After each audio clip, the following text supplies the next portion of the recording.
here to tell you that nobody wants to get this done more than me. The holdup right now is that Speaker Boehner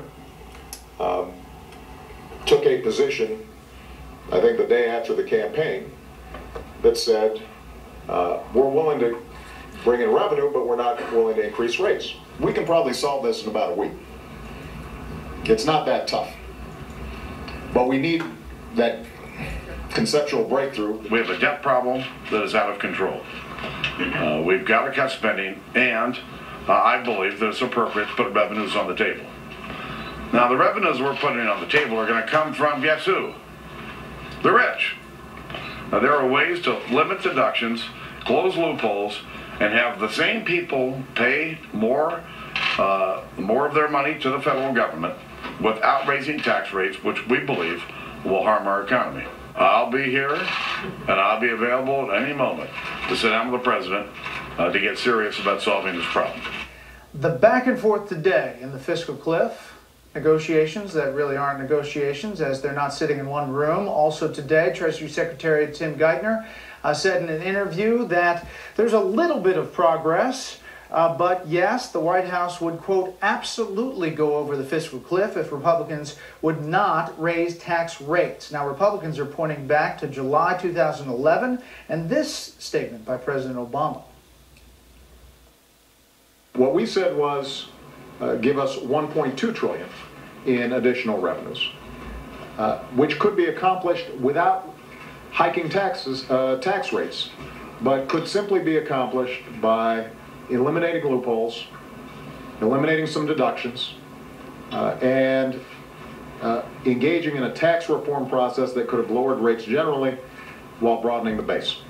Now, the White House is saying that's out of context, but not specifically how out of context. Let's bring in on our panel Steve Hayes, senior writer for the Weekly Standard, Kirsten Powers, columnist for the Daily Beast, and syndicated columnist Charles Craddock.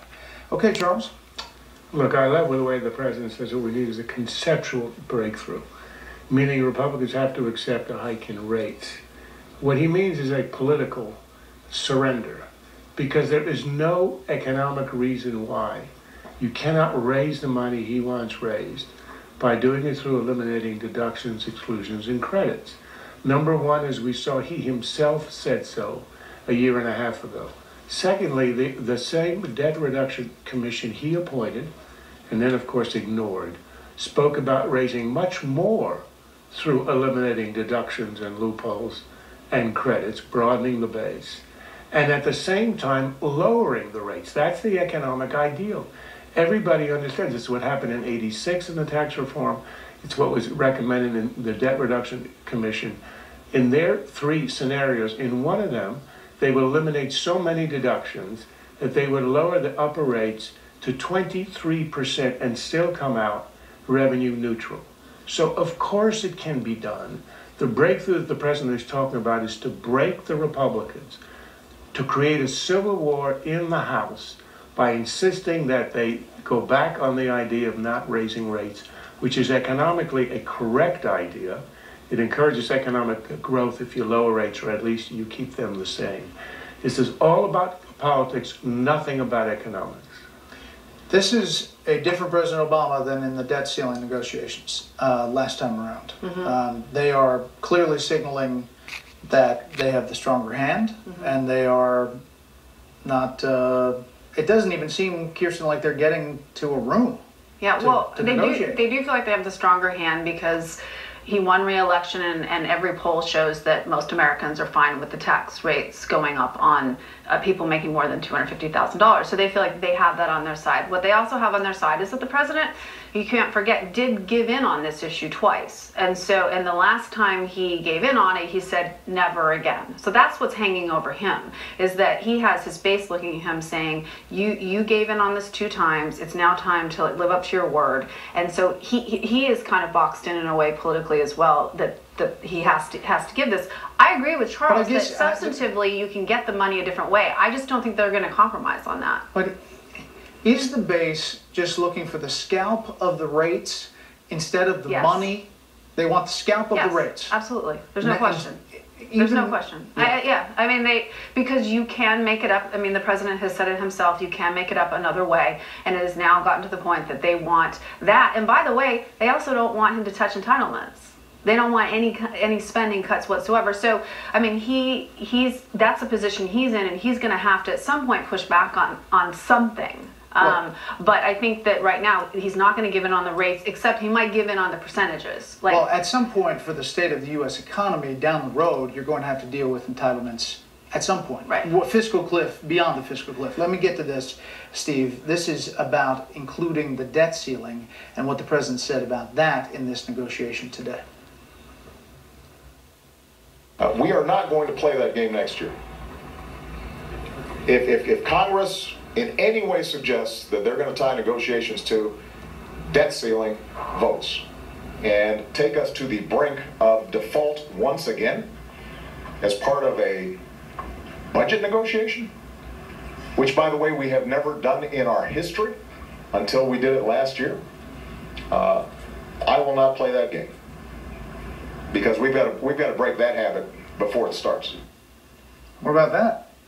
Well, would that the president had as many red lines for Iran as he does for House Republicans.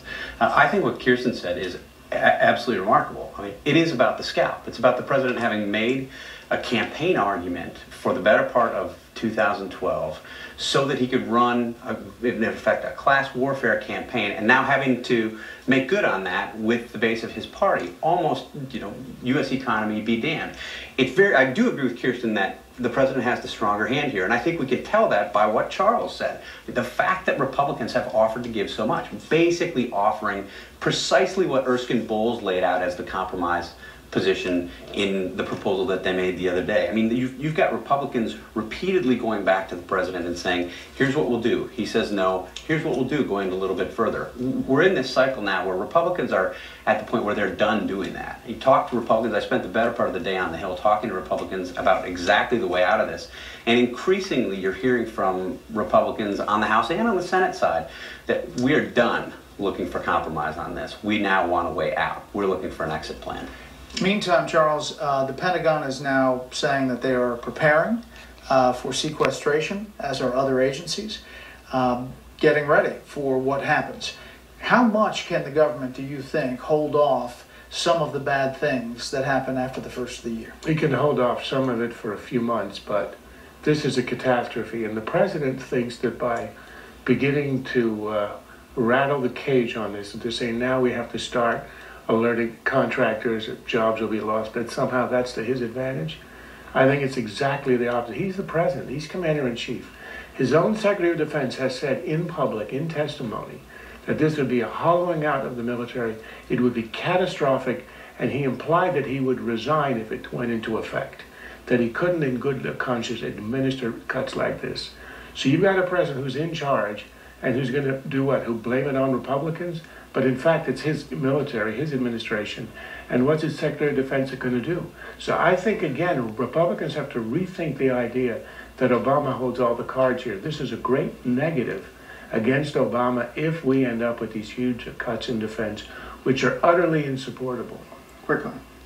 Oh, I think they're bluffing on wanting that they don't care about going over the fiscal cliff. That Geithner comment, it's a complete bluff. They're terrified of going over the fiscal cliff because it will send our economy probably into a tailspin. I don't think so. I think the president's just fine going over the cliff. And if you look at what he would get both in the changes with the cliff and the ability for him to play hero if the country went over the cliff, then the president can remedy two problems that Democrats have faced for years. He immediately becomes a huge tax cutter, and then he could restore some of these defense cuts and position himself as the pro-defense Democratic president. And while I think the points that you're making are logical and correct, that's not the way that this is playing out in the media right now. And perceptions in this matter as much as anything else, and I think you're looking once again at a media that's eager to blame Republicans for this. But that's why I'm correcting them. You're correcting them. We have an online show where we can talk more about this and tonight. I'll correct them even more. And you can correct them even more in a much more relaxed atmosphere. You should tune in. It's fun. Next up, we'll look at